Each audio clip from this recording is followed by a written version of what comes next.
Welcome to the Cal Fire Bros podcast. I'm your host, Terrence, and with me is my co-host, Jason, calling in for the Back Cave in Indianapolis. Jason, how are you, my good man? Hey, man, I'm doing pretty good. I'm back in the comfort zone of the Back Cave of Indianapolis. No African flag in the background, but we're still representing for the people. Assalamu alaikum, my brother. But, hey, I'm ready to get into it. Episode 77 on the road to 100. 3 great topics. Let's get into it. Yes, sir. Thank you for listening. As Jason stated, this is episode 77. It's a good lineman number, by the way. For the uninitiated, Cal Fire Bros is the podcast to hear. We are a weekly podcast for fans of sports, current events, and entertainment. And as always, we are your hosts, Terrence and Jason, and every single Thursday we come to you with a brand new episode where we discuss the current events of the day, sports, and the athletes we love. And even some of the athletes we loathe. No matter the topic, you can expect a brutally honest and fun exchange of snark while learning through the lens of our 30 years of friendship that originated in Calumet Park, Illinois. And folks, for more Cal Park Bros content, make sure you connect with us on Facebook, Instagram, Twitter, YouTube, and TikTok under the handle Cal Park Bros or Cal Park Bros Podcast for more behind the scenes of the show and just engage with us every single day. But don't forget that the Cal Park Bros Podcast is available to listen and subscribe for free wherever you listen to podcasts. Like us, love us, share us, follow us. And folks, if you like us, hell, why wouldn't you? That's right, folks. And like Terrence always says, we are the podcast to hear and watch. So make sure you're living it, loving it, and doing it. All right, let's get into it. First segment on the show, we're going to be talking about the Miami Dolphins and the Tua Tagovioloa debate about his health and the concussion protocol. I mean, Jason, I saw that hit. That dude didn't look right, man. That made me uncomfortable. And I cannot believe that they sent him out there. Why can't you believe it? Well, actually, I can believe it just because this is the NFL. And despite the NFL's best efforts, I feel like it's a moving target for the NFL. For every step forward that they take to protect players and try to put player safety first, they end up taking sometimes a half step backward, right? Because in their endeavor to try and prioritize that, the way that they go about it sometimes just it makes it look not as much of a priority as it should to me, you know. And that's why I feel like that Tua should not have been out there anyway, right? And that's why he's not playing this week. Like the Miami Dolphins in good faith cannot send him out there this week, upcoming week. Key point right there, faith. Yeah, when we talked about this, me and you, I mentioned the fact that no matter what his status is, whether he's medically cleared or not, there's no way they can put him out there just from a PR standpoint. Now they'll never admit that. They're going to say, "Oh, it's for his protection," which may be partially true. But the fact of the matter is, after that game against Buffalo, where we'll get more into that, after the game against Buffalo, where everyone watching would have said, "Oh, he has a concussion" on a Sunday. Then that next Thursday, 4 days later, he's playing in the game again. Again, we'll talk about why and all that. Then obviously, like you mentioned, the game against the Bengals, where he's not really even hit that hard, but that hit hits the turf. And all of a sudden you see the posturing going on where his fingers are kind of locked up, like he's like kind of in a shock mode, stuff like that, you know. So now that was on Thursday. Now fast forward, they're playing again on Sunday for week 5. I don't know who they're playing, doesn't matter. So there's plenty of time. There's plenty of time for him to be cleared, right? Which he may be. But again, if you're the Dolphins, you can't put him out there because if he gets cleared and all of a sudden gets hurt again, then what's that going to look like? Even though they may have followed the protocol the second time, it's not going to matter. They're going to look horribly bad. So you almost have to sit them out just from that standpoint. My personal opinion, they may not have been thinking about that at all, but I'm sure they are. Yeah, I mean, and when you think about what it means to be medically cleared anyway, like who's doing the clearing anyway? On the field, you mean? Like when that Bengals game, or like it's both games, the Bills game and the Bengals game happened. Is that what you mean? I'm talking about in terms of, number one, during the game, and two, like for the next one. Well, I can definitely speak to on the field. for both games, the Bengals and the Bills game before, is that part of the NFL concussion protocol is they have to have, and what is it, an unaffiliated neurotrauma consultant on the field who's an actual medical doctor, like an expert in the field, to examine the individual, to or otherwise, to see if there's any signs that say, okay, he has a concussion, he can't go back on the field. That's who it is. So every team's going to have their one person, including the Dolphins.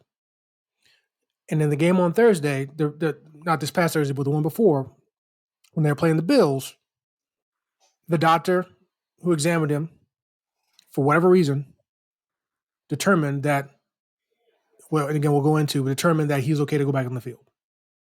Or at least okay to at least play in the Bengals game. And then we saw what happened. So I actually didn't see the footage from the Bills game until today. And it does look a little funky in regards to how to even get the concussion in the first place, but it's kind of weird because he fell backwards, like with his hands like out a little bit. Kind of the same whiplash thing, hit his head on the back. He got up pretty quickly, so I'll make you think he was okay. But one thing that you don't really notice in the footage, when he got up and started running back to the line of scrimmage or the huddle, he does like kind of one of these moves, like real quick, like kind of shake off the cobwebs or whatnot. Right. And all of a sudden, as he's running, that's when he kind of starts stumbling around and whatnot. So usually when you do that little head shake, you're not trying to. Well, here's the thing: the doctor, rather the Bills organization, or some point, the doctor said that he hurt his back, which he may have, but you're not shaking that head because you hurt your back or your neck. You're doing that because you got your bell rung, as we saw for him stumbling around in the next few moments or whatnot. So anybody watching that stuff, I mean, there are no-go signs that doctors are supposed to look for.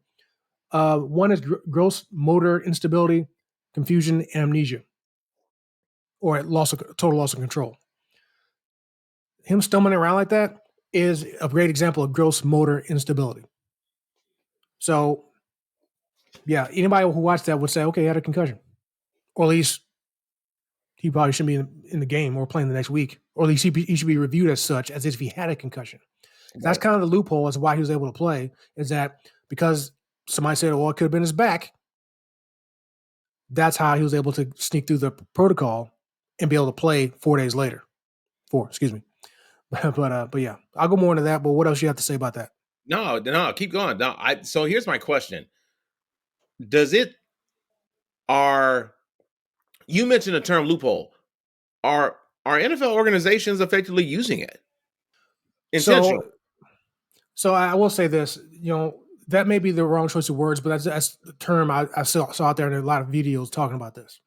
So when I say loophole, so I mentioned doctors are supposed to look for signs of the no-go signs, stuff like that. But also there's another part in, I guess, when I think about it that way, maybe there's a loophole, but there's another part in their protocol that says the doctor has to be able to, basically, if he cannot rule out that it could be something else as to what's going on with the player, like if he can say, okay, this could be actually his back or his neck. Thus, if he can say, but it's kind of like a reasonable doubt situation. So the doctor can have reasonable doubt to say, hey, well, this might actually be his back or his neck or broken leg or whatever we're talking about. So if the doctor can go that route, he can say, well, based off of this possibility, I'm not willing to say it's a concussion. Thus, he doesn't have to go into the protocol, and thus at that point, automatically can be ready to go, or cleared, we'll say, medically to play in that game 4 days later or 7 days, whatever. So, yeah, so loophole, whatever you want to call it, but that's kind of the out, we'll say, potentially. Now, that doctor has been fired by the Bills, which some people look at that as him being a scapegoat, but he was fired. Or he or she, I'm not sure the doctor's name, so he or she, excuse me. Your thoughts, sir? Yeah, I think it's interesting that the doctor was fired, but to me, this is really just a sign of a larger problem, which is that the player clearly wasn't right in the first place. And I think, a league built on the vibes of toughness in the first place, where you're almost looked at as crazy if you take games off, right? I mean, I was looking at something where Mike Tomlin um, had basically made a decision uh, to sit Ryan Clark out um, because he had sickle cell um, when they were playing the Denver Broncos because of the uh, the uh, the atmosphere, not the atmosphere, but the altitude. And Ryan Clark is coming up with all these ways in which they can make it work. And Tomlin basically says, "Listen, 5 minutes in is like, listen, my mind's made up. I'm not listening to your foolishness." And that's what leadership looks like. That's what a sane organization looks like. But the reality is that's not what every organization is going to be doing. A lot of times they're going to be putting these players in harm's way. So, players in harm's way. Now, one thing I do want to say, I haven't seen any information about this one way or the other, but when it comes to players in harm's way, it's also to the players to take themselves out of harm's way as well. Now, again, we can put this on Tua or anybody else, but the fact of the matter is, Tua knows what was going on with him. He knows he had a concussion, right? I mean, okay, maybe I shouldn't say he knew he had a concussion, but he knew he got his bell rung completely, right? He's not ignorant to that. So, now, in my opinion, yeah, I'm going to go ahead and say that he knew he probably shouldn't, based on the protocol, shouldn't have been playing on Thursday. He knew that. Now, again, I searched for some articles. Maybe I wasn't looking close enough, but I didn't see anything mentioning about what he has to say about any of this. But with that being said, it's also the player's responsibility to himself and his team, technically, to be honest when it comes to at least this particular injury. I know when it comes to torn knees or shoulders or what have you, I get players are going to be tough about that stuff, and that is what it is. But it hits totally different when it comes to your brain. When you're going out there with a hurt knee or shoulder, back, what have you, yeah, I get that there's a lot of responsibility when it comes to wanting to be there for your team. I get that, not want to let them down, right? If you have a concussion and your teammates know that, I will really hope to think that they would not look down on you if you didn't play because of that concussion. Because guess what? A broken leg, torn knee, messed up finger, shoulder, what have you, that's one thing. But this is your brain we're talking about, right? Every player out there on that field knows what's going on with that and knows they don't want to mess up brain for down the road. They're not going to fault you for that. So I am going to put some responsibility on Tua Tagovailoa and the other player in the same situation. It's your brain. You know what's going on in your brain. You know you got your bell wrong. You knew you're the one stumbling around like you couldn't stand up and walk. You knew you were messed up. No matter what a doctor says. Yeah, he might have felt fine, but obviously he wasn't. So now basically he's had 2 concussions in the span of 4 days. And we all saw it, basically. Yeah, twice. Exactly. So you can't deny the second one. You can't deny it. So, yeah, so definitely responsibility on the players as well, because again, like they always say, we know our bodies. You know your brain. You know you couldn't stand up. So, boom. So some responsibility has to go on the players. And in this case, Tua Tagovailoa, however you pronounce it. But yeah. What are your thoughts on that, Terrence? I think it's reasonable to say, does the player have some responsibility? I can accept that. I also think that the league has a moral obligation to intervene from How would they down. intervene in this case? It's a good question. I mean, they have listen. You and I both agree. I'm sure everybody listening that having this protocol in place is great. Definitely don't take it away. Does it need some tweaking? Absolutely. But and I'm not saying you're wrong about the NFL intervening, but I'm just wondering how can they? They have the protocol out there. At what point would they be able to step in and say he's not playing? Would it have been they were saying, "Hey, we saw the footage, like everybody else. He's not playing." Now, if that's the case, then what's the point of having the doctors on the field if the NFL people in the office can say you're not playing? We saw it. And what's the point? I'm not saying I don't want to go to the what's the point Sure. trunk Yeah. just yet. What Yeah, I'm I feel you. saying, Okay.